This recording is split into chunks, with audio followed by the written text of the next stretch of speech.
Good evening, dear friends, and welcome to Fireside Mysteries. Edward here. So happy you're with me. Before we start, tell me, do you prefer listening to our mysteries late at night, early in the morning, or during a quiet afternoon moment? Your answers always warm my heart. And do subscribe so you never miss a story. Now, settle in. It's time for tonight's mystery. Chapter 1. The New Beacon of Arrogance. The wind that came howling down from the mountains and across the dark waters of the sea loch was the kind that could strip the paint off a boat, and the cheerfulness from even the most determined optimist. Police Constable Hamish Macbeth stood in the doorway of his police station, his hazel eyes surveying the grey sky with the resignation of a man who knew that winter in Sutherland was not so much a season as a test of character. He was a tall, thin man with flaming red hair and a languid manner that had fooled many a criminal into thinking him lazy. The truth was that Hamish was lazy, but in the most efficient way possible. He had long ago discovered that a quiet life in Lochdu, pronounced Lochdu by those who knew better than to anglicise everything, was infinitely preferable to the noise and ambition of promotion. The village of Lochdu huddled against the coast like a cluster of barnacles clinging to a rock. The whitewashed cottages, the small harbour with its fishing boats, and the single main street that ran through the heart of the village were all as familiar to Hamish as his own reflection.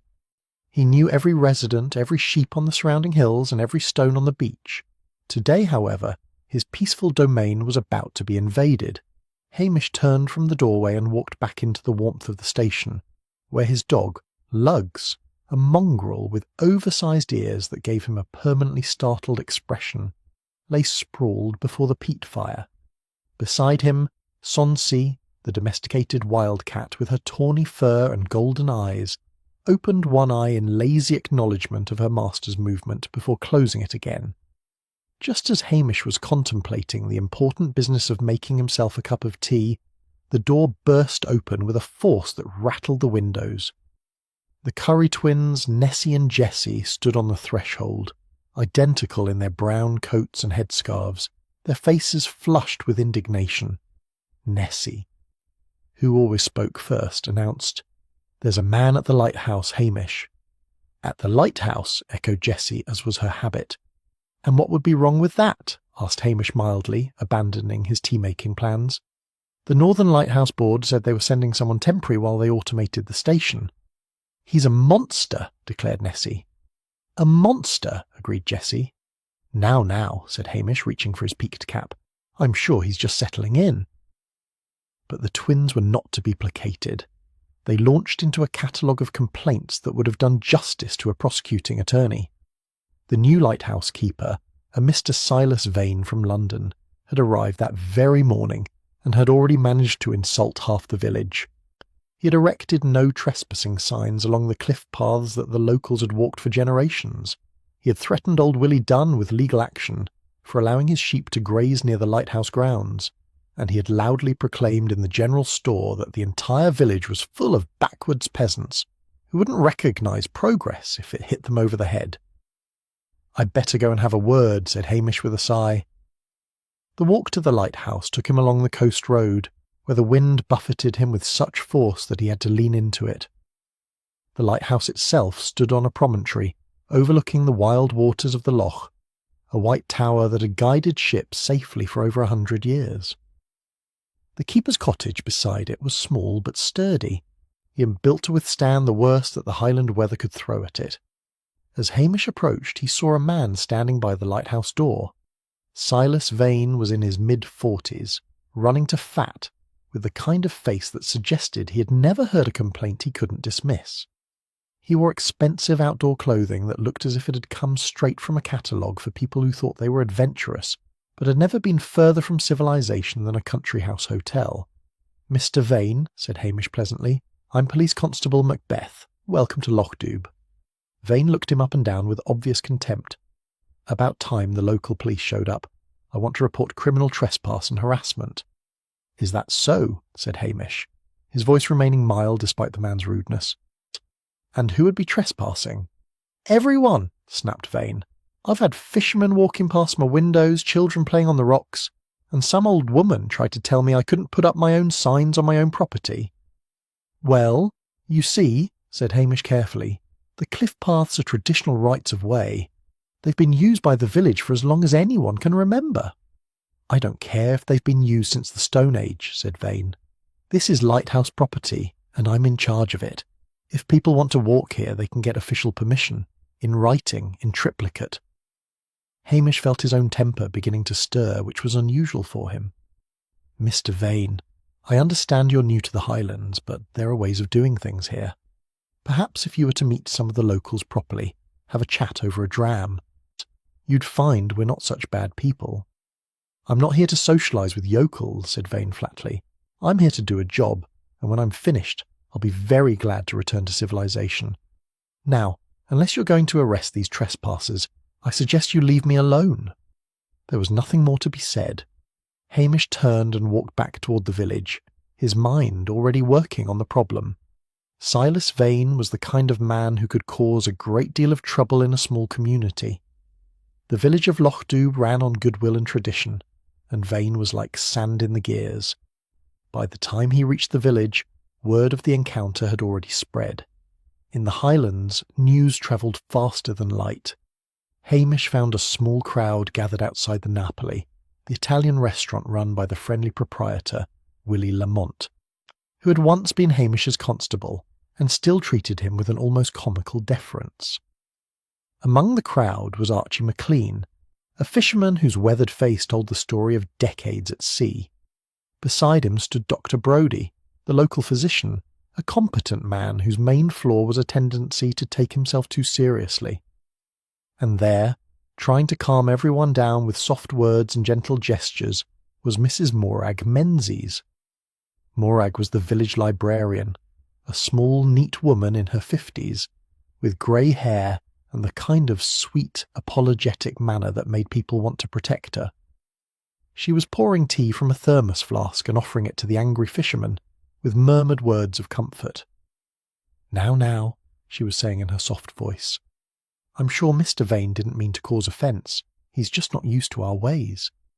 Perhaps if we give him time to settle in, he'll see how lovely Lochdoub is." "Time?" growled Archie. "I'll give him a piece of my mind, that's what I'll give him." "Please, Archie," said Morag, pressing a cup of tea into his hands. "Violence never solved anything. Let Hamish handle it." Hamish accepted his own cup of tea from Morag with a grateful smile. "Thank you, Mrs. Menzies. That's very kind of you." "It's nothing, Constable," she said, her eyes downcast modestly. "I just thought everyone could do with something warming on such a cold day. And I've brought you some scones as well. I know how you work so hard to keep us all safe."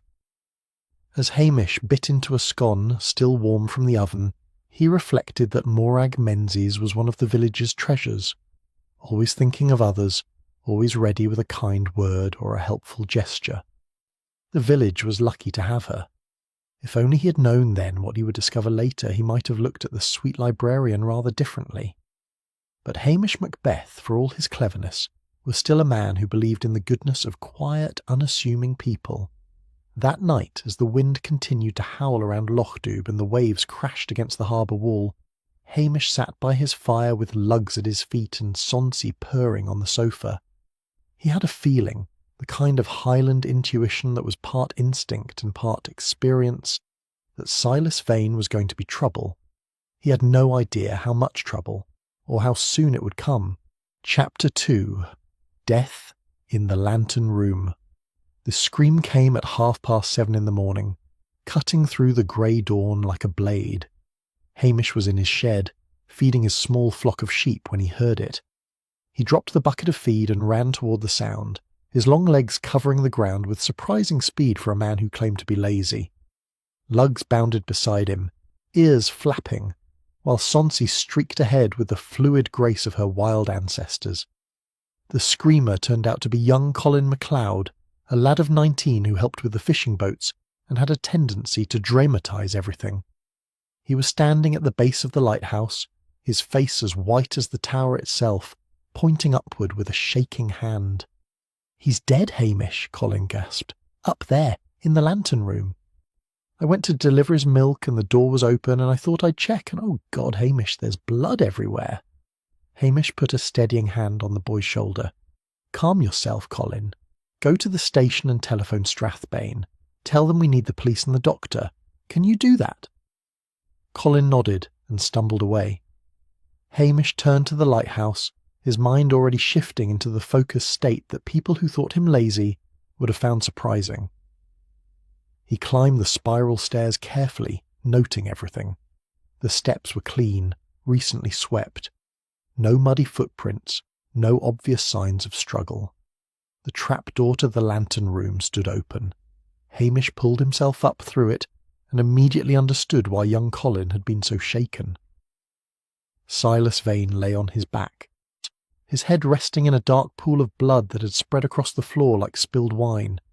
His skull had been crushed by a heavy cast-iron weight, the kind that had once been used to counterbalance the old lighthouse lens mechanisms. The weight itself lay beside the body, its surface dark with blood. Hamish knelt carefully, avoiding the blood, and examined the scene with the thoroughness that years of police work had taught him. Vane's eyes were open and staring. His expensive watch was still on his wrist, ruling out robbery. The time of death would have to wait for Dr. Brodie's official examination, but the blood had dried to a dark brown, suggesting it had happened hours ago, probably during the night. Then Hamish noticed something that made his stomach sink. The trapdoor through which he had just climbed had a heavy iron bolt on the underside designed to be secured from inside the lantern room.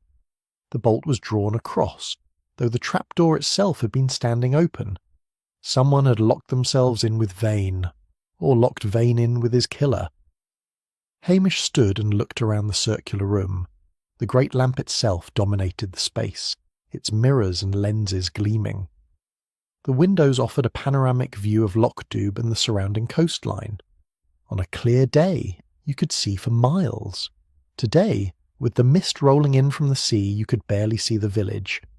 He was about to examine the murder weapon more closely when he heard the thunder of feet on the stairs and a voice that made his heart sink faster than a stone in water.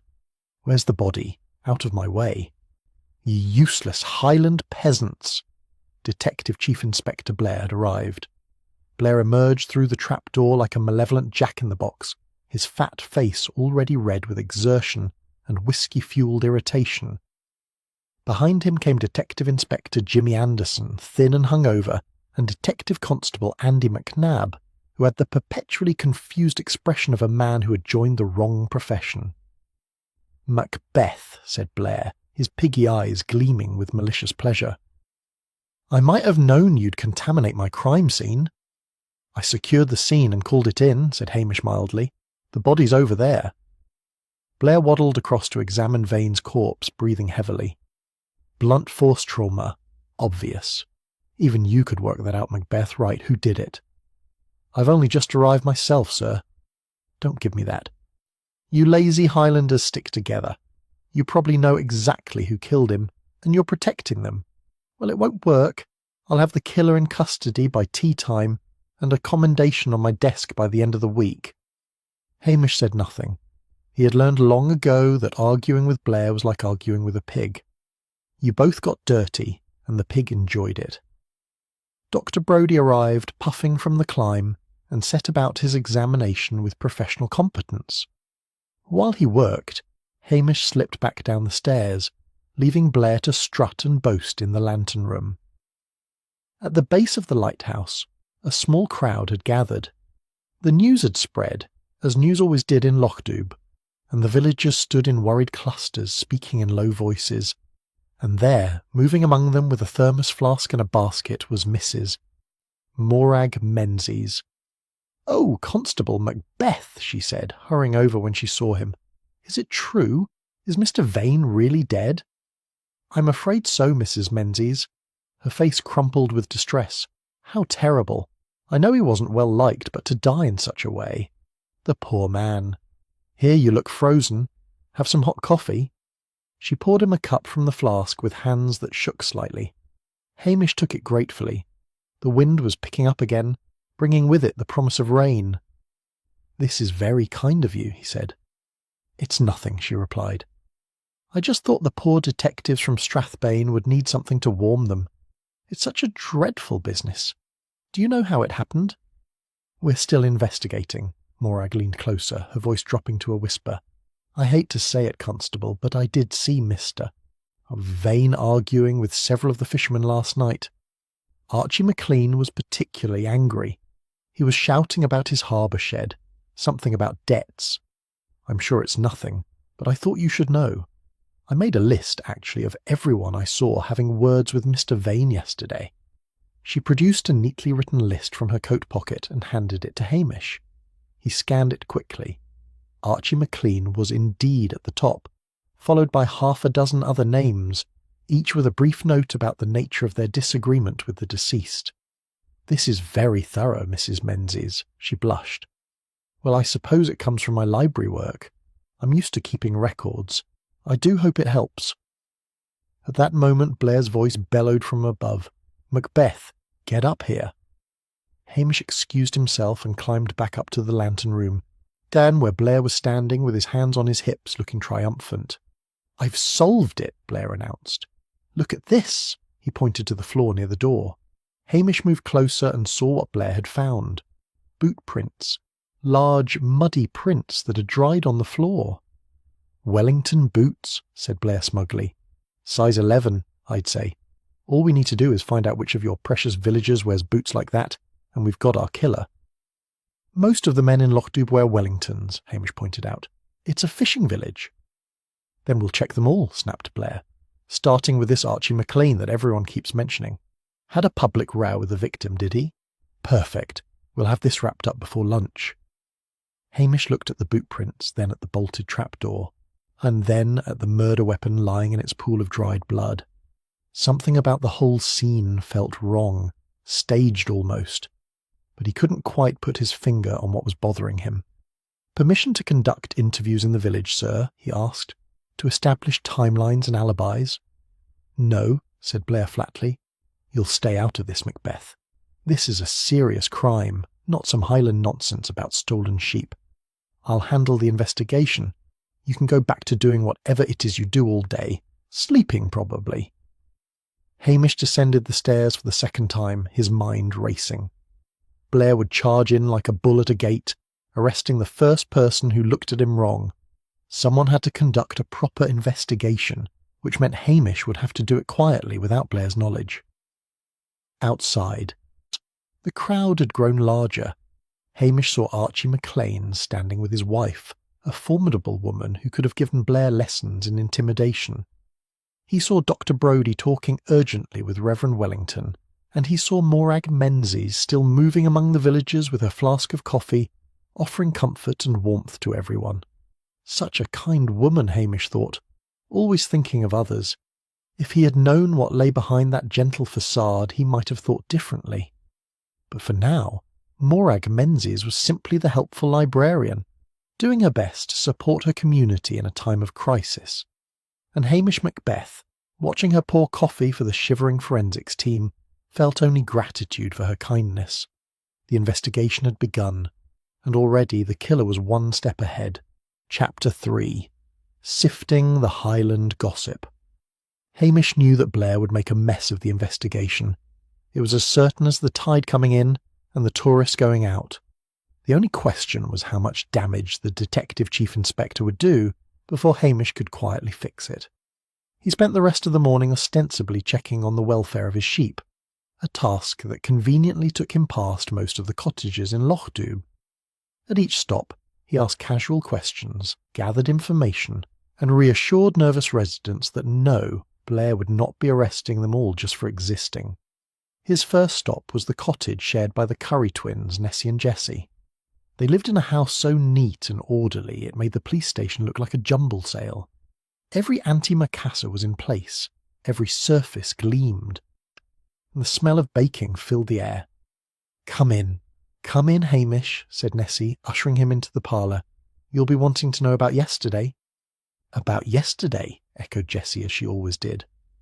Hamish accepted a cup of tea and a slice of Dundee cake that was so rich it could have paid off the national debt. "I'm interested in anything you might have seen or heard." Nessie leaned forward conspiratorially. We saw him arguing with a young man." "A young man," confirmed Jessie. "Mr. Vane?" "Aye. Down by the harbour it was, around 4 o'clock. We were walking back from the shop, and there they were, going at it hammer and tongs." "The young man was shouting something about money," added Nessie. "About money," said Jessie. "Could you describe him?" The twins exchanged glances, and their identical faces screwing up in concentration. "Late 20s, maybe 30, said Nessie. "Dark hair, expensive coat, not from around here." "Definitely not from around here," agreed Jessie. "Had that Edinburgh look about him." "Edinburgh?" "Aye, you know the type. All fancy words and soft hands. Never done a day's work in his life." Hamish made a mental note. A young man from Edinburgh arguing with Vane about money. That was worth investigating. "Did you catch anything they said?" "The young man said something like, 'You can't cut me out,'" recalled Nessie, her voice taking on a dramatic tone. "And Mr. Vane laughed at him. Not a nice laugh either." "Not nice at all," said Jessie with a shudder. Hamish finished his tea and made his escape before the twins could offer him a second slice of cake. Much as he loved the village gossips, there were others to see. His next call was to Angus MacDonald, who lived in a cottage on the outskirts of the village. Angus was known throughout the Highlands as a seer, a man who could predict the future and read the signs in nature. Hamish, being a practical man, knew that Angus was as much a seer as Lugs was a sheepdog. But what Angus lacked in supernatural powers, he made up for in an extensive network of informants and an uncanny ability to piece together information from the most unlikely sources. "I've been expecting you," said Angus portentously as he opened his door. "You saw me coming up the path," said Hamish. Angus ignored this and ushered Hamish into a sitting room cluttered with crystals, tarot cards, and books with titles like The Ancient Art of Highland Divination. A stuffed seagull perched on the mantelpiece, its glass eyes glittering in the firelight. "The spirits are troubled," intoned Angus. "I'm sure they are. Did the spirits happen to see anything useful yesterday?" Angus abandoned his mystical persona and reached for his pipe. Well, I might have heard a thing or two. That Vane fellow was asking questions all over the village. Wanted to know about property deeds, harbour rights, that sort of thing." "Why would a temporary lighthouse keeper care about property deeds?" "That's what I wondered. My cousin's daughter works at the solicitor's office in Strathbane. She said Vane had been in there, going through old records. Very interested in who owned what around the lighthouse grounds." This was interesting. Hamish filed it away for later consideration. "Anything else?" "Well," said Angus, lowering his voice even though they were alone, "I heard he was threatening folk. Not directly, mind you, but dropping hints about things he'd discovered. Things people might not want known. Blackmail? I wouldn't go that far, but close enough to make people nervous. Archie McLean, for one. Something about an old debt in the harbour shed." Hamish thanked Angus and headed back toward the village proper. The picture was becoming clearer, and it wasn't pretty. Vane hadn't just been an arrogant outsider. He had been digging into people's private business and using what he found to make himself unpleasant. The question was, had he made himself unpleasant enough to get murdered? That evening, Hamish paid a visit to Detective Inspector Jimmy Anderson at the hotel where the Strathbane team was staying. Jimmy was sitting in the bar, nursing a whisky and looking as if he'd rather be anywhere else. "Hamish," he said with genuine pleasure, "sit down before Blair sees you and has a seizure." Hamish ordered a whisky for himself and another for Jimmy. "How's the investigation going?" "Badly. Blair's convinced it was Archie McLean. He's planning to arrest him tomorrow morning." "On what evidence?" "The boot prints match Archie's Wellingtons, and half the village heard them arguing last night." "Half the men in Lockdube wear the same size Wellingtons," Hamish pointed out, "and arguing with someone doesn't make you a murderer." "Try telling that to Blair." "He's already planning his press conference." Hamish sipped his whisky thoughtfully. "I don't suppose you'd let me have a look at the autopsy report?" Jimmy glanced around the bar, then slid a folder across the table. "I didn't give you this. If Blair finds out, I'll be directing traffic in Wick for the rest of my career." Hamish opened the folder and read quickly. Dr. Brodie's report was thorough and professional. Time of death was estimated between 10 p.m. and midnight. Cause of death was a single blow to the skull with a cast-iron weight.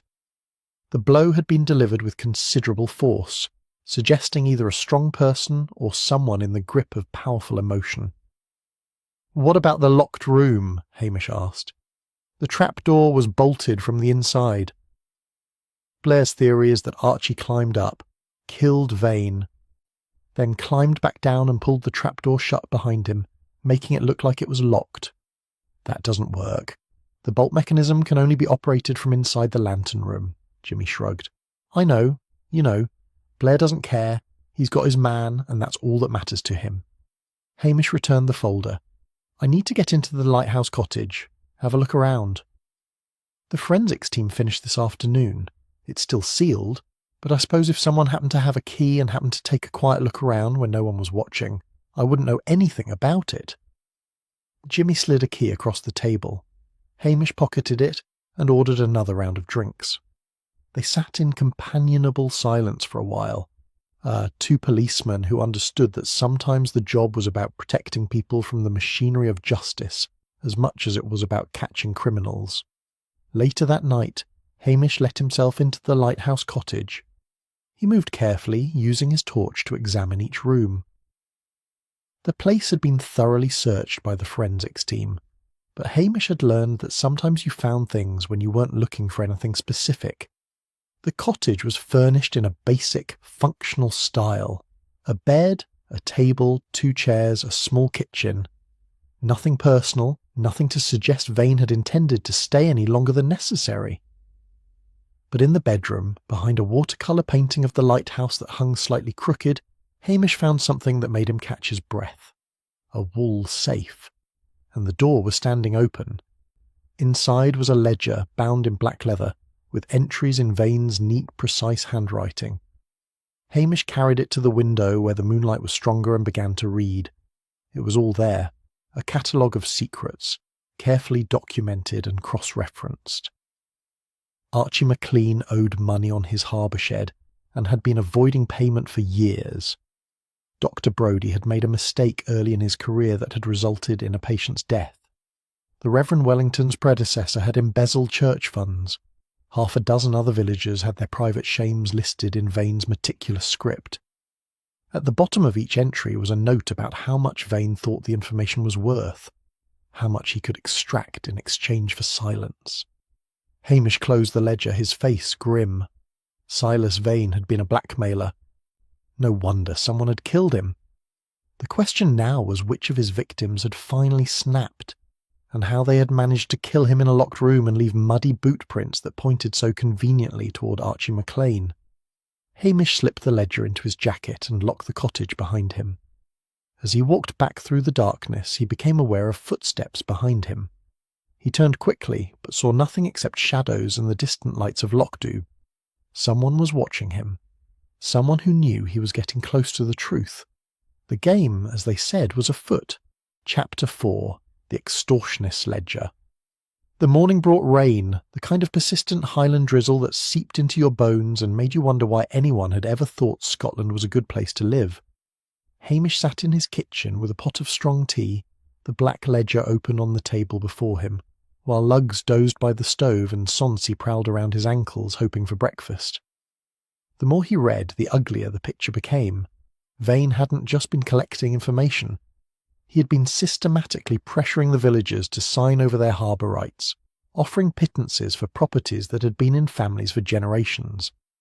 The legal language was couched carefully, nothing overtly criminal, but the intent was clear enough.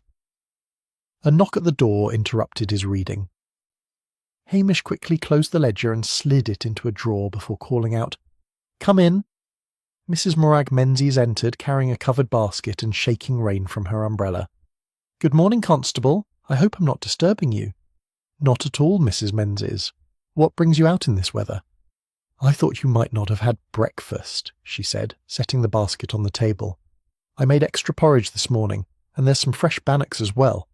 You need to keep your strength up, especially with this terrible business going on." Hamish felt a pang of guilt at suspecting such a kind woman of anything other than neighbourly concern. "That's very thoughtful of you." Morag busied herself unpacking the basket, setting out a bowl of still-warm porridge, bannocks wrapped in a clean cloth, and a small jar of honey. I also wanted to mention something that might be helpful. I was thinking about poor Mr. Vane last night, and I remembered seeing a stranger in the village the day before he died. A young man, quite well dressed, lurking around the harbour. Did you recognise him? No, but he had that Edinburgh air about him. You know how you can tell. I didn't think much of it at the time, but now I wonder if it might be important. This matched what the Curry twins had told him. The mysterious young man was becoming more interesting. Thank you, Mrs. Menzies. Every detail helps. She smiled modestly. It's nothing, really. I just want to help however I can. Oh, and I've been thinking about the locked room problem. It occurred to me that perhaps Mr. Vane was killed by a thief. Someone who climbed in through the window somehow, stole his valuables, and then made it look like a locked room to confuse the police. His watch was still on his wrist. Oh, Morag looked disappointed. Well, I suppose I'm not much of a detective. I'll leave that to you clever people, but do eat your porridge before it gets cold. After she left, Hamish sat down to the porridge, which was excellent, and thought about the case. The more he learned, the more suspects emerged. Vane had been systematically making enemies. He was interrupted again, this time by the arrival of Jimmy Anderson, looking even more hungover than usual. Blair's on the warpath, Jimmy announced without preamble. He's planning to arrest Archie McLean within the hour. I thought you should know. Hamish swore under his breath. On what grounds? The boot prints, the public argument, and the fact that Archie's harbour shed is mentioned in some documents Blair found in Vane's cottage. Apparently Vane was threatening legal action over unpaid mooring fees. Archie didn't kill anyone. I know that. You know that. Try convincing Blair. He's already called the press. He wants maximum coverage for the arrest. Hamish made a decision. Come with me. They drove to Archie McLean's cottage, a small stone building near the harbour that smelled perpetually of fish and tobacco. Archie himself was in the front garden mending a net, while his wife's voice emanated from inside the house like the wrath of God made audible. Archie, said Hamish, I need to know where you were the night Vane died. Archie's weathered face took on a hunted expression. I cannae tell you that, Hamish. Blair's about to arrest you for murder. Unless you can prove you were elsewhere, you're going to jail. I'd rather go to jail than tell that woman where I was, Archie muttered, jerking his head toward the cottage. Jimmy looked confused, but Hamish understood. You were at the pub? No. The harbour shed? No. Then where? Archie sighed deeply. I was in the pub cellar all night. Started around 9 o'clock and didn't come out until morning. Willie Lamont can verify it, though he'll not be happy about admitting he let me sleep down there. Why the cellar? Because my wife, said Archie with the air of a man confessing to a great sin, decided to reorganise the entire house at 8 o'clock that evening. Every cupboard, every drawer, every stick of furniture had to be moved, and she wanted me to help. So I told her I had to check the boats. E and I went to the pub instead, and Willie took pity on me and let me hide in the cellar. Jimmy was trying not to laugh. Hamish maintained his serious expression. Willie will confirm this. Aye, but please don't tell my wife. She thinks I was working on the boats all night. If she finds out I was sleeping off whiskey in a cellar, I'll never hear the end of it. Your secret's safe with me, said Hamish, but you'll have to tell Blair. Blair? That fat fool from Strathbane? He'll probably announce it to the newspapers. Better embarrassed than charged with murder. They left Archie contemplating his fate and drove to the Napoli, where Willie Lamont confirmed the story with great reluctance. Willie had indeed allowed Archie to sleep in the cellar, though he emphasised several times that this was a one-time act of Christian charity and not something he made a habit of. That's one suspect eliminated, said Jimmy as they left. What about the others? There are others. Vane was blackmailing half the village. Hamish paused, then made another decision. I found his ledger, hidden in a safe in the cottage. You what? Hamish, that's evidence. Blair will have your badge. Blair won't know I found it unless you tell him, and I needed to see what we're dealing with. Vane was threatening people, collecting money, forcing them to sign over property rights. He was a professional extortionist. Jimmy whistled. So we've got multiple suspects, all with solid motives. Aye, and that's the problem. Too many suspects, all with good reasons to want him dead. But only one of them managed to kill him in a locked room and make it look like Archie did it.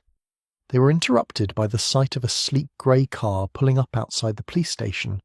A young man in an expensive overcoat got out, looking around Loch-Dubh with the expression of someone who had taken a wrong turn and ended up in the wrong century. "That's our mysterious Edinburgh visitor," said Hamish. "And unless I miss my guess, he's about to make this investigation a lot more complicated." The young man approached them, his eyes wary. "I'm looking for Police Constable Macbeth. You found him. My name is Callum Vane. Silas Vane was my uncle. I need to talk to you about his death." Hamish exchanged glances with Jimmy, the nephew. This was going to be interesting. "You'd better come inside," said Hamish. "We have a lot to discuss." As they walked toward the police station, Hamish caught sight of Morag Menzies standing in the doorway of the library across the street, watching them with an expression that was hard to read. When she saw him looking, she smiled and waved, then disappeared back inside. Such a helpful woman, Hamish thought again. Always there, always watching, always ready with information and assistance. It would be weeks before he understood just how helpful she had been. Chapter 5. Expanding the Suspect Pool. Callum Vane sat in Hamish's office with the air of a man who found himself in unfamiliar and deeply unwelcome territory. He was in his late 20s, well-groomed in the way that spoke of expensive barbers and good tailors, with the kind of soft hands that had never done manual labour. His overcoat probably cost more than Hamish earned in a month. "When did you arrive in Loch-Dubh?" Hamish asked, settling into his chair while Jimmy Anderson leaned against the wall, notebook in hand. 2 days ago. I've been staying at that appalling hotel in Strathbane, the one with the stained carpet and the suspicious smells." "And you came here because—" Callum shifted uncomfortably. "My uncle and I had some unfinished business to discuss. Family matters." "What kind of family matters?" "Private ones." Hamish let the silence stretch. It was an old interrogation technique, and it worked. People felt compelled to fill silence.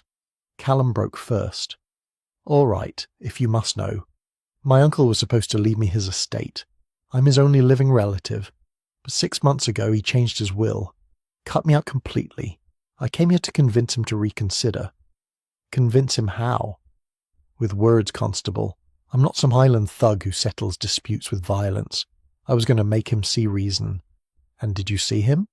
"No. I arrived the day he died. But I spent most of the evening trying to find accommodation. By the time I got to Loch-Dubh the next morning, he was already dead." Jimmy looked up from his notebook. "Can anyone verify your whereabouts the night of the murder?" "The hotel staff in Strathbane. I checked in around 8 o'clock and didn't leave my room until morning. The walls are paper thin. I could hear the couple next door arguing about whose turn it was to wash up. Trust me, I wasn't going anywhere." Hamish made a note to verify this. "What was the unfinished business between you and your uncle?" Callum's expression hardened. Silas was a vindictive man. He enjoyed hurting people. When I made some poor investments last year and needed financial help, he refused. Then he dangled the inheritance in front of me like a carrot, only to snatch it away at the last minute. He left everything to some charity for retired lighthouse keepers. Can you imagine? The man hated lighthouses. Did he say why he changed his will? He said I needed to learn responsibility, that I was a disappointment to the family name. The usual lecture from a man who built his fortune by stepping on everyone in his path. After Callum left, promising to remain available for further questions, Hamish sat back in his chair and rubbed his eyes. "What do you think?" "I think he's got motive," said Jimmy, "but his alibi should be easy enough to check. I'll call the hotel."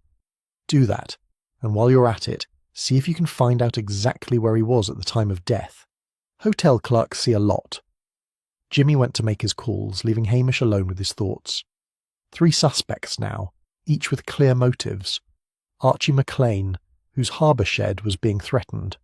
Dr. Brodie, whose career could have been destroyed by Vane's revelations, and now Callum Vane, cut out of an inheritance. The door opened again, and this time it was Dr. Brodie himself, looking agitated. "Hamish, I need to speak with you, privately." Hamish gestured to the chair Callum had just vacated. "What's troubling you, Doctor?" Brodie sat down heavily. "That detective from Strathbane, Blair. He's been asking questions about me, about an incident that happened years ago, when I was just starting my practice." "The medical mistake?" Brodie's face went pale. "How did you know about that?" "Vane was keeping records, a ledger. He had information on half the village." "Then you know. A patient died because I prescribed the wrong dosage. It was an honest mistake, the kind that could happen to anyone, but the family threatened to sue. The case was settled quietly, and I've been a model of caution ever since. But if it became public now, the medical board would have to investigate. I could lose my license." "Was Vane threatening you?" "Not directly. He just mentioned it in passing one day with that smug smile of his. Said it would be a shame if such old news came to light. He was feeling me out, seeing how much I'd pay to keep him quiet." "And where were you the night he died?" Brodie met his eyes steadily. "Playing cards at the manse with Reverend Wellington. We had our weekly game. Started at 8, finished around midnight. The Reverend will confirm it."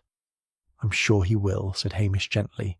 "Go home, Doctor, and stop worrying about Blair. He couldn't find evidence if it was sitting on his nose." After Brodie left, Hamish walked to the window and stared out at the rain-soaked village. The case was getting more complicated by the hour. Multiple suspects, all with solid motives, and most of them with alibis that would need checking. He was still standing there when Willie Lamont appeared, wringing his hands with anxiety. Willie had been Hamish's constable years ago before deciding that running a restaurant was less stressful than police work. He still treated Hamish with an almost feudal deference. "Hamish, I need to tell you something. It's about Archie." "I already know about the cellar, Willie." "Not that. Something else. 2 nights before the murder, I saw Archie and Vane having a terrible row outside the pub. Archie was drunk and he was shouting about what he'd do if Vane tried to take his harbour shed. He said, and I quote, 'I'll bash your head in, you London parasite.'" Hamish sighed. "Did anyone else hear this?" "Half the village, probably. You know how Archie gets when he's had a few." "Does Blair know?" "Not yet. But if he asks around, someone's bound to tell him." This was exactly what Hamish had feared. Archie had means, motive and opportunity despite his alibi. And now he had made public threats. Blair would be all over it like a rash. The afternoon brought no relief.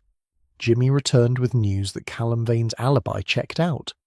The hotel staff confirmed he'd been in his room all night, and the traffic cameras on the road from Edinburgh showed his car arriving in Strathbane at 7:30, far too late to have been in Lochdoub at the time of the murder. "Another suspect eliminated," said Jimmy. "Or at least moved down the list. Which leaves us with the villagers," said Hamish. "All of whom had a reason to want Vane dead, and most of whom are covering for each other."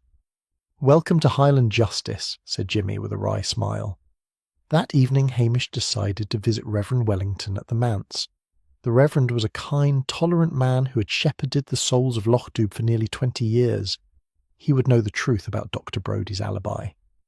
He found the Reverend in his study, surrounded by books and papers, working on Sunday's sermon. Mrs. Wellington, his formidable wife, brought tea and biscuits before retiring to terrorise the church flowers. "Dr. Brodie was here the night of the murder," confirmed the Reverend. "We played cards from 8 until just past midnight. Poker, actually, though don't tell my wife. She thinks gambling is sinful." "Did he seem anxious, distracted?"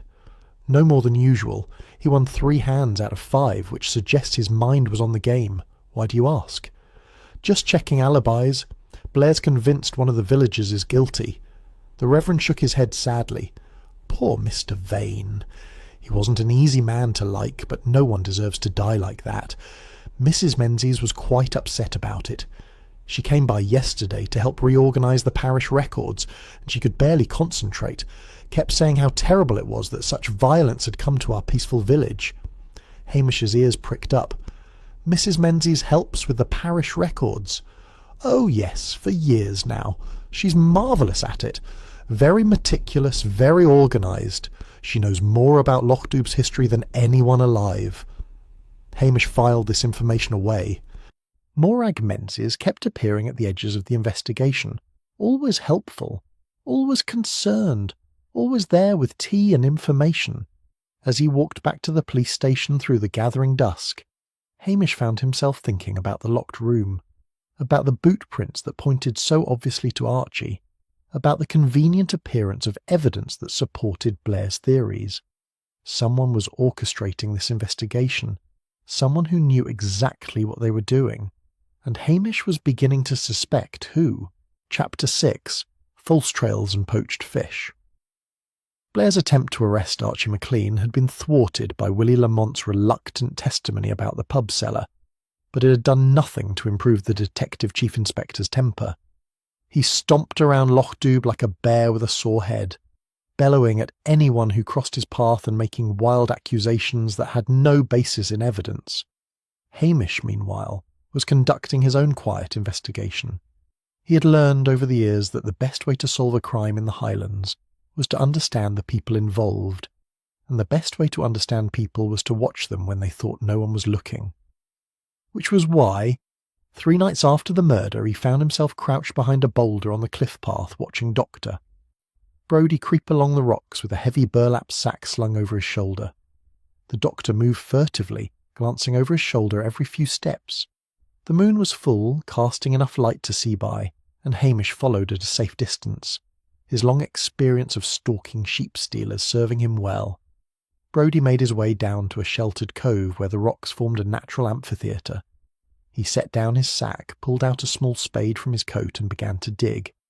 Hamish waited until the Doctor had excavated a decent-sized hole before stepping out from behind his cover. "Working late, Doctor?" Brodie let out a yelp and spun around, the spade held defensively in front of him. When he recognised Hamish, his face went from pale to crimson in an instant. "Hamish! Good God! You nearly gave me a heart attack." "Burying something?" "No, yes. Well, it's not what you think."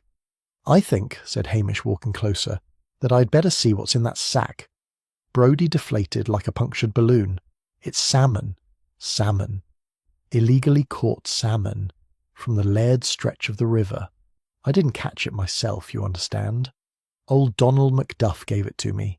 He knows I'm partial to a bit of fish, and he thought he was doing me a favour.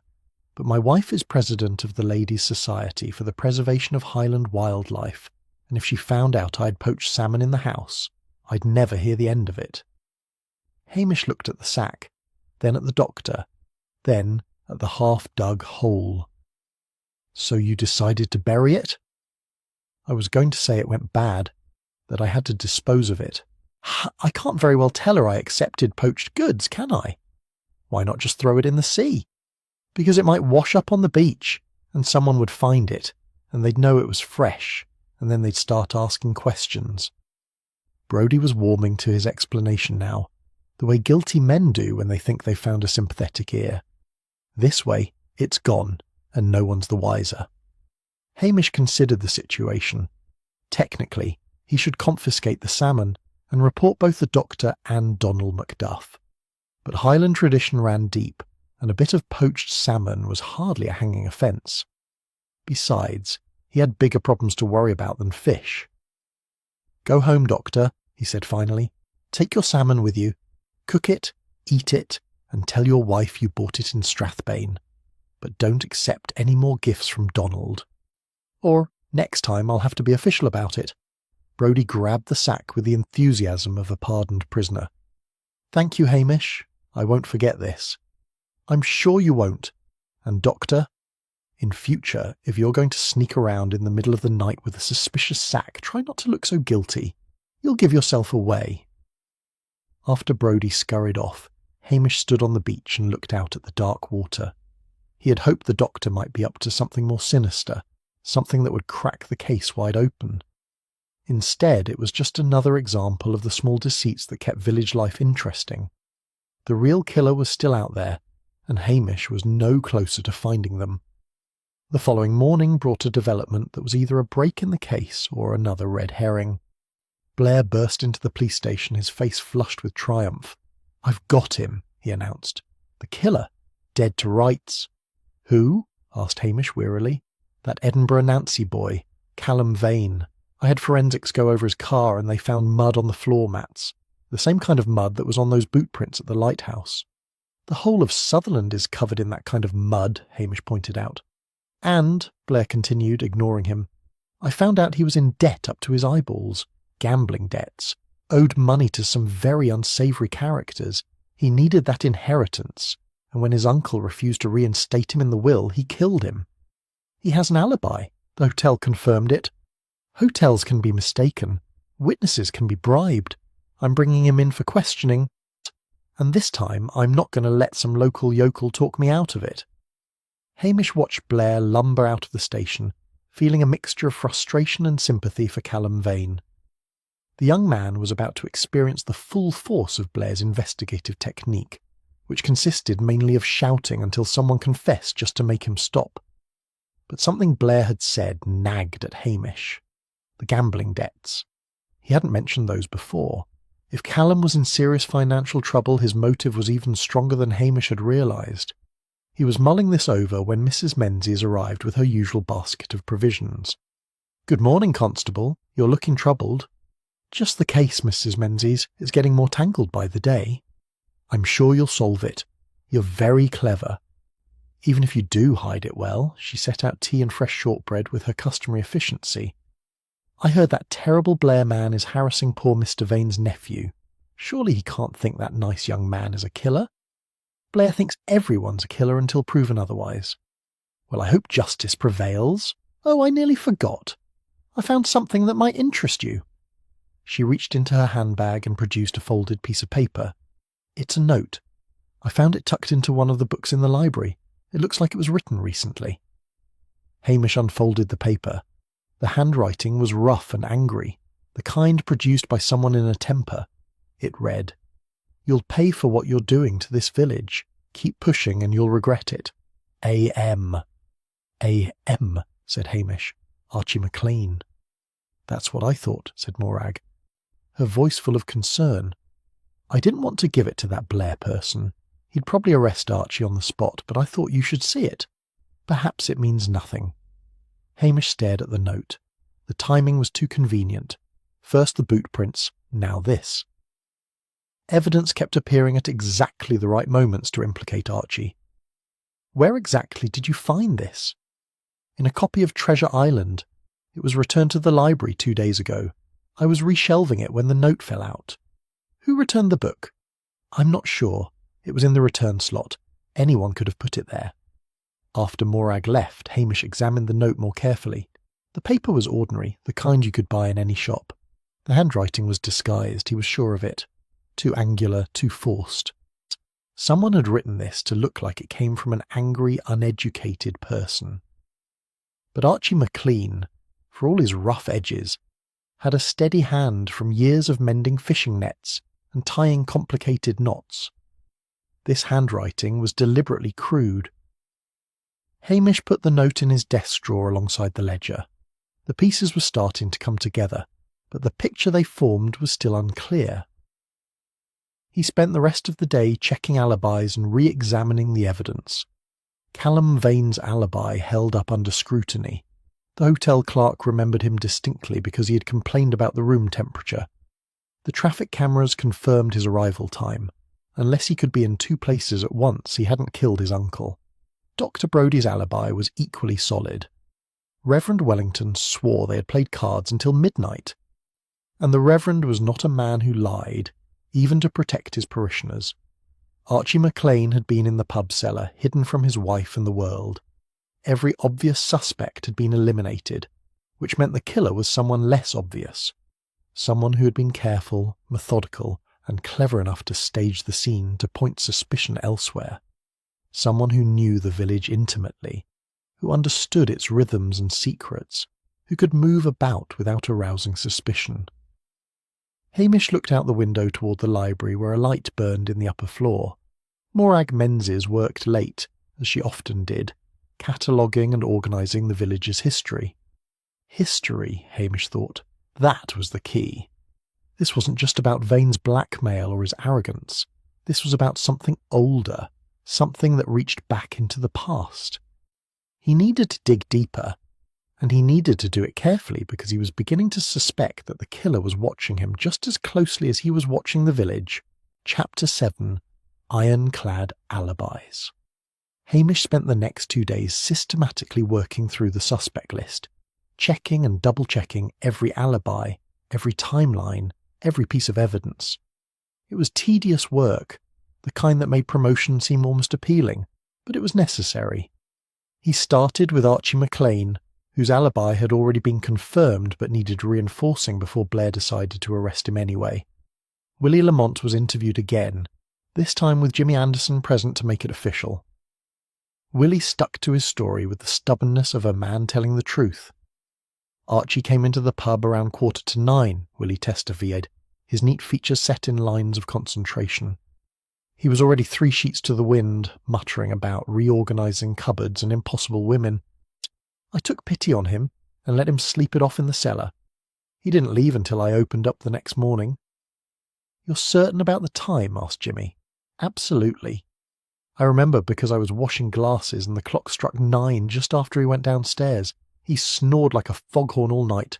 I could hear him through the floorboards. And there's no other way out of the cellar? Not unless you're a rat. One door, and I locked it myself." Hamish thanked Willie and moved on to verify Dr. Brodie's whereabouts, though the salmon incident had already convinced him the doctor was innocent. A man sneaking around with poached fish was unlikely to be sneaking around murdering people at the same time. Reverend Wellington confirmed the card game, providing details that only a participant could know. Doctor: "Brodie won with a full house around 10:30. I had 2 pairs and thought I was in with a chance. We finished the final hand just after midnight. I remember the clock chiming as he left." "Did he seem nervous? Agitated?" "No more than any man losing at cards. He was quite cheerful, actually. Made a joke about his winnings, paying for his wife's next charity drive." The Reverend's wife, Mrs. Wellington, who had ears like a bat, called from the next room, and I saw him leave. I was arranging the flowers for Sunday's service. He walked right past the church window at midnight. That accounted for Brodie from 8 until after midnight, well beyond the window of death that the autopsy had established. Callum Vane's alibi was even more watertight. Hamish had driven to Strathbane himself to interview the hotel staff and examine the traffic camera footage. The timestamps were irrefutable. Callum's car had entered Strathbane at 7:27 on the evening of the murder and hadn't left until the following morning. He complained about everything, the hotel receptionist told Hamish. The room was too cold, the mattress was too soft, the wallpaper was hideous. I remember him very clearly because I was thinking I'd never met such a miserable young man. Did he leave his room at all during the evening? Not that I saw, and I was on duty until midnight. The only time I saw him after check-in was when he called down at 9 o'clock to complain about the noise from the room next door, which meant Callum had been in Strathbane 50 miles away, at the exact time his uncle was being murdered in Lochdoub. Hamish returned to the village feeling both relieved and frustrated. Relieved because innocent people weren't going to be charged with murder. Frustrated because he still didn't know who the guilty person was. He was walking past the harbour when he encountered Angus MacDonald, who was standing on the jetty with the air of a man communing with the spirits, or watching the fishing boats. With Angus it was hard to tell. "The answer you seek lies in the past," Angus intoned without preamble. "Does it now?" "Aye. The Lighthouse has secrets, old secrets, things that happened before most folk in this village were born." Hamish suppressed a sigh. "What kind of secrets? Land secrets, property secrets?" "The kind of secrets that drive men mad and women to vengeance." Angus fixed him with a penetrating stare. "You're looking at the wrong generation, Hamish. This crime has roots that go deep." "Thank you, Angus. That's very cryptic and not at all helpful. The truth is in the records. Look to the records." As Hamish walked away, he found himself thinking about Angus's words. The old fraud was right about one thing. This case did feel rooted in the past. Vane's interest in property deeds, his research into the Lighthouse grounds, the way he had used historical information to blackmail people. Records. Who in Lochdoub had access to all the records? The answer came to him with the force of revelation. Morag Menzies, the librarian and archivist, the woman who had spent years cataloguing the village's history. The woman who knew every detail of every property transfer, every family secret, every skeleton in every cupboard. The woman who kept appearing at exactly the right moments, with exactly the right information to point suspicion elsewhere. Hamish quickened his pace toward the police station, his mind racing. He needed to be systematic about this. He needed evidence, not just suspicion. Back at his desk, he pulled out the threatening note that Morag had found in the library. He examined it again, this time paying attention to the paper itself. It was thick, expensive, the kind used for special correspondence. Not the sort of thing Archie MacLean would have lying around his cottage, but the kind of thing a librarian might have access to in her archival work. Next, he looked at the ledger, Vane's catalogue of blackmail victims. He flipped through it again, reading more carefully. Most of the entries were straightforward. Dates, names, amounts owed. But there were several pages near the end where the writing became more excited, almost gleeful.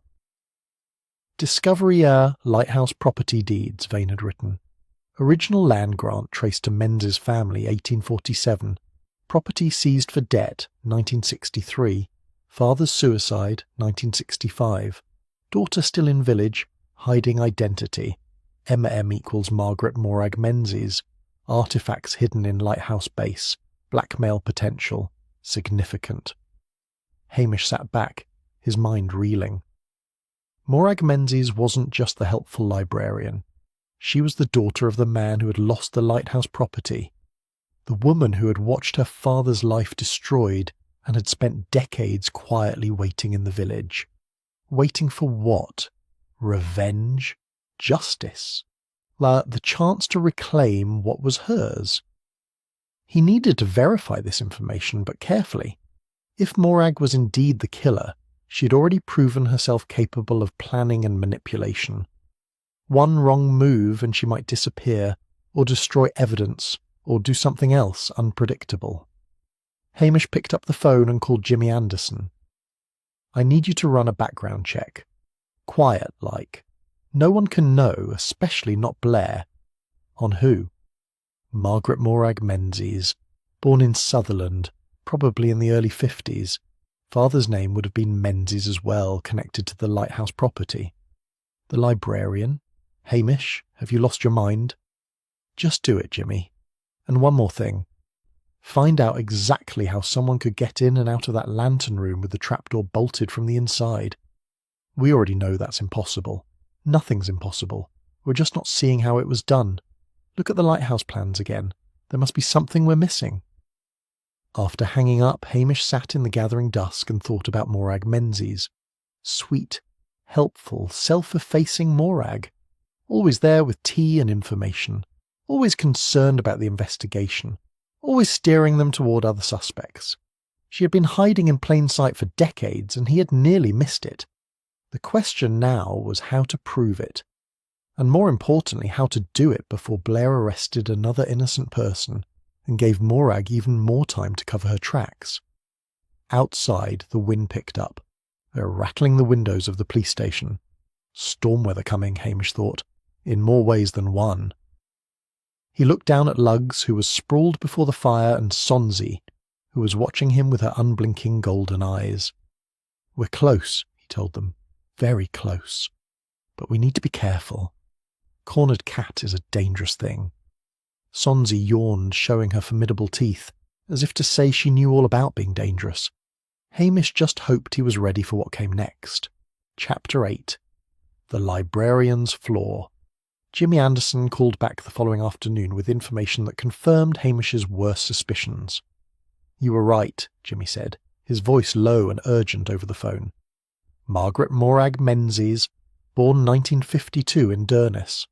Father was Robert Menzies, who owned the Lighthouse property until 1963. He lost it in a business deal gone bad. The company that took over the property was owned by one Arthur Vane, Silas Vane's father. The very same. Robert Menzies killed himself 2 years later. His daughter was 13. She disappeared from Durness shortly after and reappeared in Lochdube in the early 70s, changed her first name to just Morag, took a job at the library and has been there ever since. Hamish felt a coldness settle in his chest. 30 years of quiet patience, waiting for the chance to settle an old score. What about the lighthouse? Any way to get in and out besides the trapdoor? I had the Northern Lighthouse Board send over the original plans.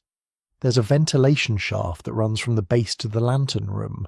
It was sealed up in the 80s when they modernised the system, but before that it was open, wide enough for a small person to climb through, if they knew it was there. And Morag would know. She's the village historian. There's more. I checked the forensics report again. Those boot prints, they're too perfect. Every detail preserved as if someone had pressed a boot into fresh mud and then carefully placed it on the floor. Staged, said Hamish. Exactly. And the mud analysis came back. It's from the north side of the lighthouse where the ground stays wet. Not from the path the killer would have taken to get inside. Hamish thanked Jimmy and hung up, his mind working through the implications. Morag had killed Vane, climbed down through the ventilation shaft, staged the boot prints to implicate Archie, and then inserted herself into the investigation to guide it away from the truth. But he needed more than theory. He needed evidence. He returned to the lighthouse that evening, waiting until the Strathbane forensics team had packed up and left. The building stood silent against the darkening sky, its light now automated and uncaring. Inside, Hamish made his way to the base of the tower and began searching. The ventilation shaft should be here somewhere, hidden behind the modern fixtures and displays. He found it behind a large cabinet that held the heritage exhibition Vane had been using to display the old lighthouse equipment. The cabinet was heavy but moved on well-oiled casters, suggesting it had been moved recently.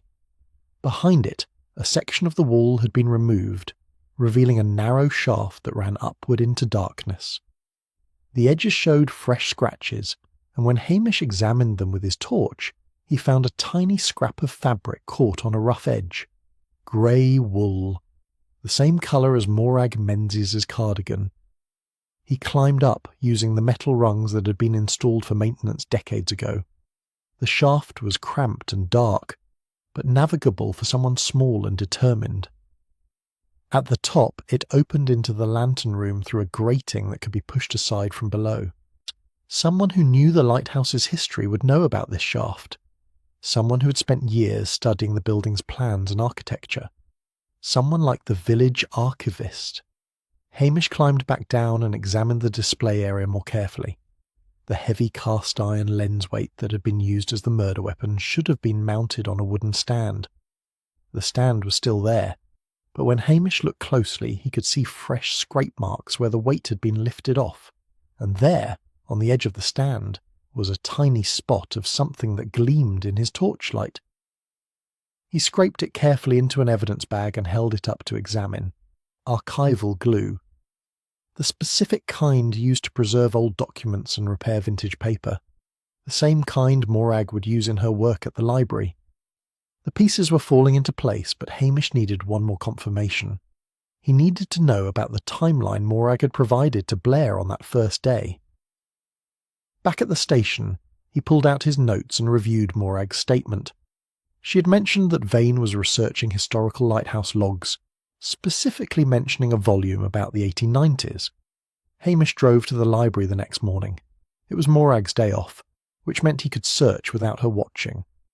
The volunteer on duty, a cheerful woman named Fiona, was happy to help him find the archives. "We keep the lighthouse records in the climate-controlled room," she explained, leading him to a small chamber at the back of the building. Mrs. Menzies is very particular about their care. Hamish scanned the shelves. There were logbooks from 1910 onward, here carefully preserved and catalogued, but nothing from the 1890s. "Where are the earlier volumes?" he asked. Fiona shook her head sadly. "Lost in a fire in 1967. Terrible tragedy.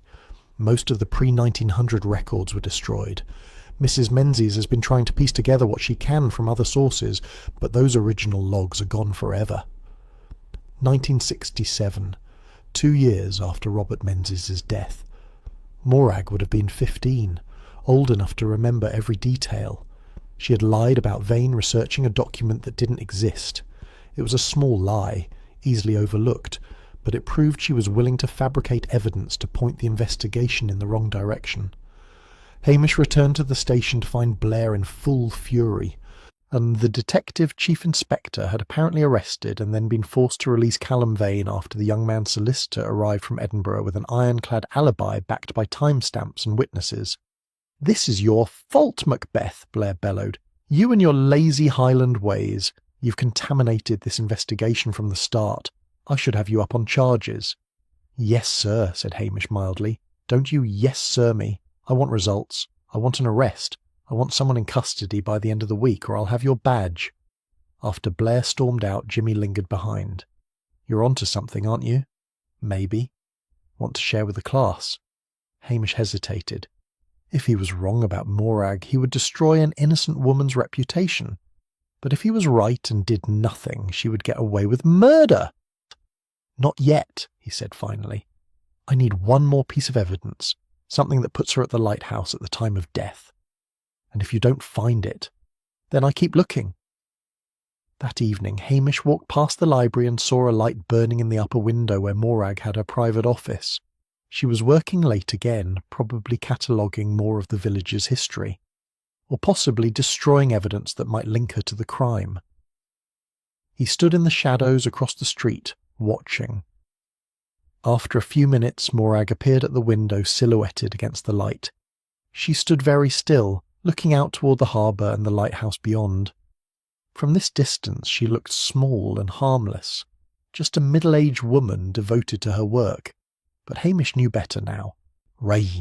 Behind that gentle facade was someone who had nursed a grudge for 3 decades and had finally taken her revenge. The question was how to prove it before she realised he was onto her. As if sensing his thoughts, Morag turned and looked directly at where he stood in the shadows. For a long moment they stared at each other across the darkened street. Then she smiled, a small, knowing smile, and drew the curtains closed. Hamish felt a chill run down his spine. She knew he was investigating her, and she was confident enough to smile about it. This was going to be more difficult than he had thought. Chapter 9. Sins of the Past. Hamish knew he needed to move carefully. Morag was intelligent, patient, and had already demonstrated her ability to manipulate an investigation. One false step and she would either flee or construct an alibi so airtight he would never break it. He began by digging into the history of the Lighthouse property, travelling to the records office in Wick where the older deeds were kept. The clerk, a fussy man who treated each document as if it were the Magna Carta, brought him box after box of yellowed papers. The story that emerged was both sad and damning. In 1847, the Crown had granted the land around the lighthouse to the Menzies family, in recognition of their service to the community. For over a century, the Menzies had been stewards of the property, disentaining the grounds and assisting the lighthouse keepers. Then, in 1963, Robert Menzies had entered into a business partnership with Arthur Vane, a developer from London who promised to modernise the harbour and bring prosperity to the area. Instead, Vane had used legal technicalities to seize the lighthouse property when the partnership failed, claiming Robert had defaulted on loans that the older man swore he had never agreed to. The case had gone to court. Robert Menzies lost. The family lost everything. 2 years later, Robert Menzies walked into the sea and didn't come back. Hamish found a newspaper clipping from 1965, yellowed and brittle, reporting the tragedy. There was a photograph of the grieving daughter. A thin girl of 13 with fierce eyes that burned with something that might have been grief or might have been rage. Those same eyes looked out at him from the face of Morag Menzies every day in Lochdoub. But knowing the history wasn't enough.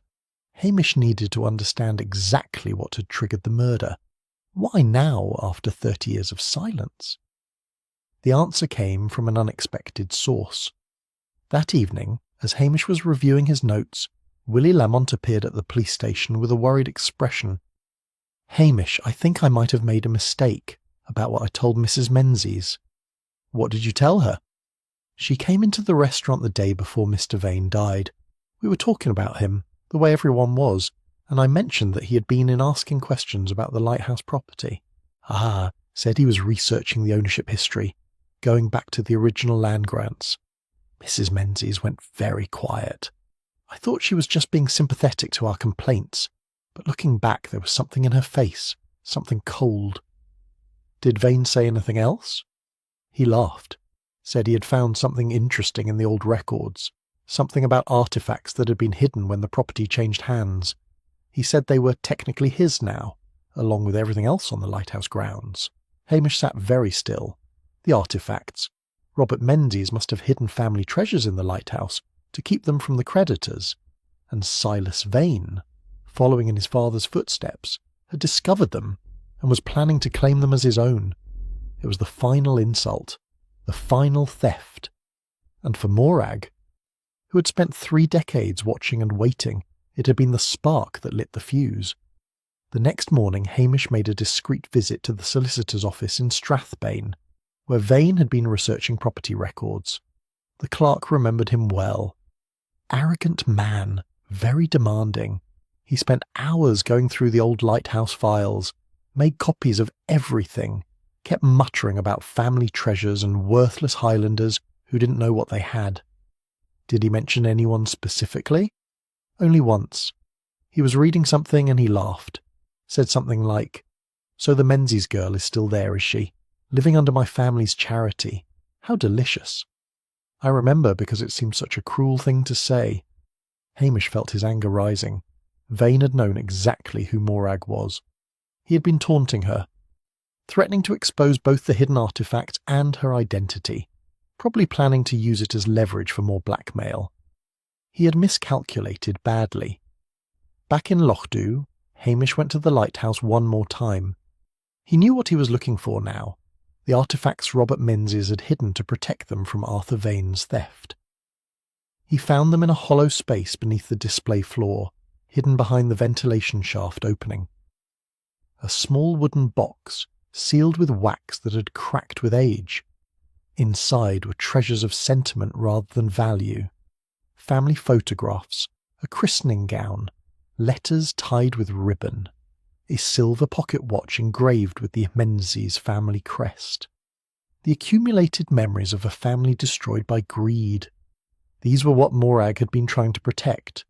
Her family's last remaining possessions, hidden by her father in a desperate attempt to save something from the wreckage, and Silas Vane had discovered them and planned to claim them as his property. Hamish carefully photographed the contents of the box before replacing it exactly as he had found it.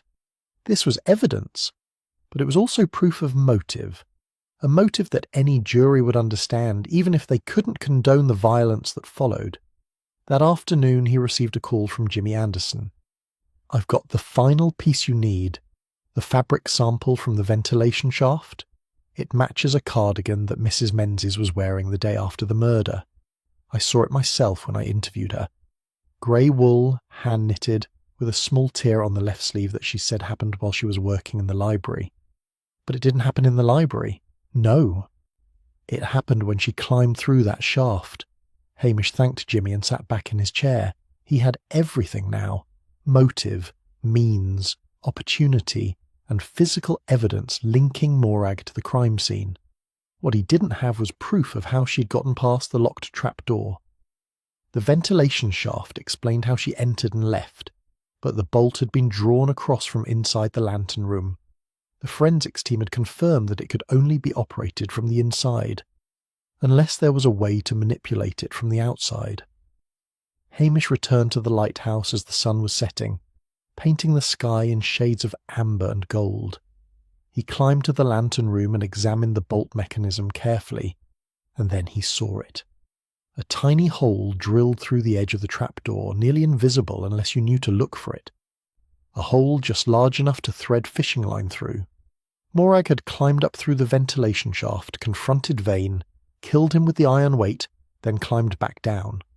On her way out, she had threaded fishing line through the hole, pulled the bolt across, and then removed the line.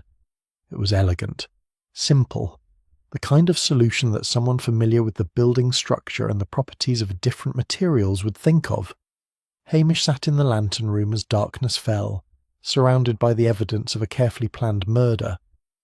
Morag Menzies had waited 30 years for revenge. She had studied, planned and executed a nearly perfect crime. Nearly perfect, but not quite. The question now was what to do about it. He could arrest her, hand over the evidence, let justice take its course.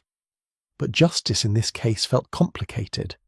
Was it justice to punish a woman for taking revenge on the son of the man who had destroyed her family?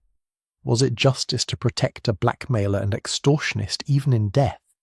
Hamish had always believed that his job was to protect the village, not to enforce some abstract notion of legal correctness. But murder was murder, and letting it go unpunished would eat at him until there was nothing left. He climbed down from the lighthouse, his mind made up. It was time to confront Morag Menzies. Chapter 10. The Lazy Constable's Justice. Hamish found Morag Menzies in the Heritage Centre, a converted fisherman's cottage that housed the village's collection of historical artefacts.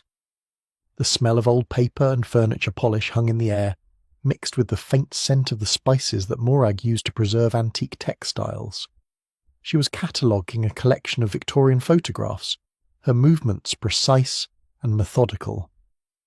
When Hamish entered, she looked up without surprise, as if she'd been expecting him. "Constable Macbeth," she said quietly. "I wondered when you would come. We need to talk, Mrs. Menzies." "I suppose we do." She set down her magnifying glass and folded her hands in her lap. The gentle, apologetic manner she usually wore had vanished, replaced by something harder and more honest. "You've worked it all out, haven't you?" "Most of it. The ventilation shaft, the fishing line through the drilled hole, the staged boot prints and the forged note, the archival glue on the murder weapon. Very thorough. I underestimated you, Constable. I thought you were as lazy as everyone says." "I am lazy," said Hamish, "but I'm also stubborn." Morag smiled faintly. "Would you like some tea? I find these conversations go better with tea." "This isn't a social call." "No, I suppose it isn't. But I'm going to make tea anyway. You can arrest me afterward if you like." She moved to a small electric kettle in the corner and began preparing a pot with the same calm efficiency she brought to everything. Hamish watched her, this woman who had fooled an entire village for 3 decades. "Why did you stay?" he asked. "After your father died." "Why did you come back to Lockdown?" "Where else would I go? This was my home, my family's land. I wasn't going to let Arthur Vane drive me away completely." She poured the tea into 2 delicate cups.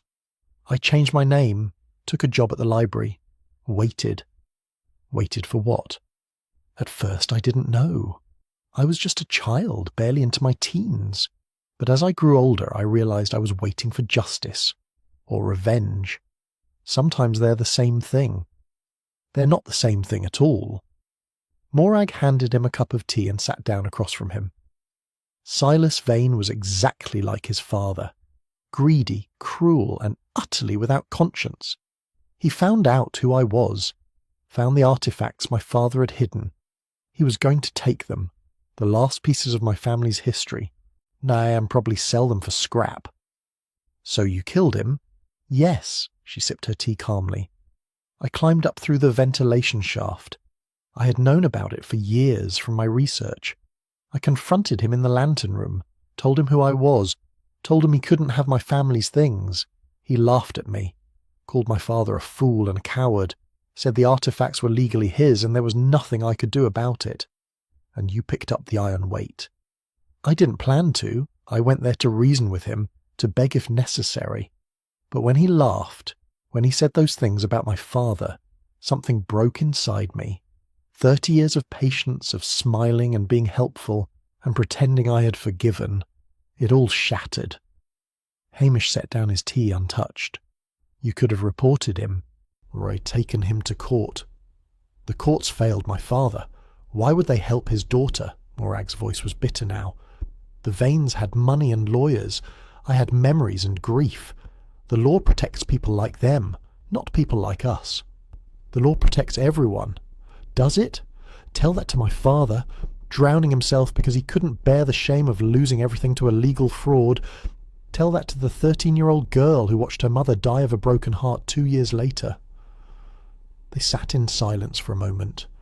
Outside, the wind rattled the windows and the sound of the sea was a constant whisper in the background. "What happens now?" Morag asked finally. "You confess to DCI Blair. Tell him everything. And if I don't, then I arrest you. The evidence is solid. The fabric from the ventilation shaft, the archival glue, the drill hole in the trapdoor, the lie about the lighthouse logs. Any one of those things might be explained away, but together they tell a clear story."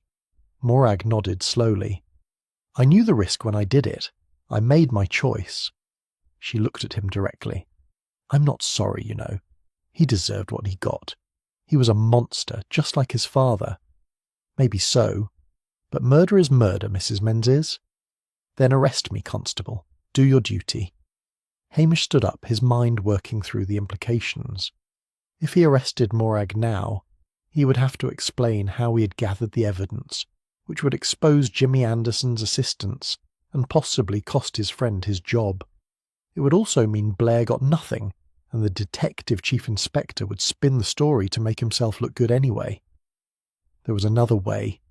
A Highland way. "I'm going to leave now," Hamish said carefully. "I'm going to walk over to the Napoli and have my dinner. While I'm gone, you might want to put certain items in your knitting bag. The extortion ledger I found in Vane's cottage, for instance, and perhaps the small vial of archival glue that you used and forgot to clean off the murder weapon." Morag's eyes widened slightly. "Why would I do that?" "Because DCI Blair is desperate to solve this case before his superiors lose patience. If his detectives happened to search the Heritage Centre tomorrow and found incriminating evidence in your knitting bag, right where any competent investigator would look, he would have his killer and his headlines, and I would have my peaceful village back. You're setting me up. I'm giving you a choice. You can run, destroy the evidence, and force me to arrest you based on the physical evidence I've collected. That way you go to trial, the whole village learns the truth, and Blair gets nothing. Or you can accept responsibility for what you've done and let justice take its course." Morag was quiet for a long moment. "And you? What do you get out of this?" "I get to avoid a promotion. Blair takes credit for solving a complex murder, which means he'll recommend I stay right here in Lochdoub where I can't embarrass him further. Everyone wins. Except me. I'll go to prison. You killed a man, Mrs. Menzies. There are consequences for that, no matter how justified you felt at the time." She stood and walked to the window, looking out at the lighthouse in the distance. "I've spent my whole life in this village, watching over its history, preserving its memories. I suppose it's fitting that I become part of that history myself. Will you do it? Give me until morning. Let me have one last night of freedom." Hamish nodded and walked to the door. He paused with his hand on the handle. "For what it's worth, I'm sorry about your father and your family. What the Vanes did was wrong. But not wrong enough to let me go free. No, not wrong enough for that." The next morning, Blair's detectives searched the Heritage Centre and found exactly what Hamish had suggested they would find. Morag Menzies was arrested quietly, without drama, and confessed to the murder of Silas Vane. Blair held a press conference taking full credit for solving the complex case through his superior detective work and keen understanding of criminal psychology. He magnanimously mentioned that the local constable, Hamish Macbeth, had been of some minor assistance but was ultimately too lazy and provincial for serious police work. The report recommending Hamish remain in Lochdoub was filed the same day. A week later, Hamish sat in his police station with Luggs snoring by the fire and Sonsie curled up on the sofa. Outside, the village of Lochdoub went about its business as it always had, the lighthouse standing sentinel over the harbour. The peace had been restored, albeit at a cost. Morag Menzies would spend the rest of her life in prison, and the village had lost a piece of its history along with her. But the village itself survived. The fishermen mended their nets, the Curry twins gossiped, and Angus MacDonald predicted the future with varying degrees of accuracy.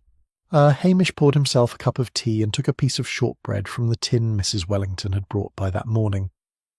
Life in the Highlands went on, with all its complications and contradictions, and he was content to let it. After all, he was too lazy to want anything more,